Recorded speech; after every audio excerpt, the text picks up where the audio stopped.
राहुल जिंदगी भर ऐसा नहीं तो तू सोच देखा पूरा राजनीति हमारे मुट्ठी में आता जानते हो ना।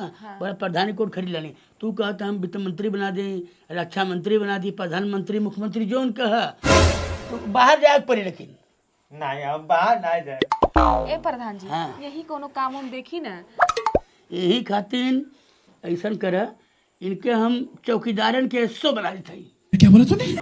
हाँ मर्द गाँव में आजकल ड्रोन वाला चलता है घर घर में चोरी होता है। हाँ। तो गांव में एक एसओ बना के कई ठे चौकीदार रही हैं उनका एक है सबके चेकिंग करे पड़ी अब बोले तो पड़ी जागते रहो सोना मना है वरना तुम्हारे घर में टिल्ली लिली पुक हो जाएगा ठीक है। हाँ। तो गाँव वाले के जगावे पड़ी कही बने हाँ ठीक बात कोई कुछ मेहनत नहीं क्या कहे बा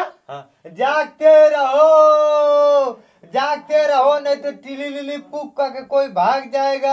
हाँ ठीक है ना घबरा मत हम तुम्हारी व्यवस्था कर दे। अरे बिल्कुल ए प्रधान जी हाँ? पैसा बता दे कितना में मिली। पैसा तुके मिली 8,878 रुपया 78 पैसा 78 आना एमे को जीरो लगेला जीरो तक को नहीं बा हो जाए। हाँ हाँ हाँ बड़े बात नहीं। हाँ तो मुलाकात हो। हाँ हाँ कहो रात हो गई बका। हाँ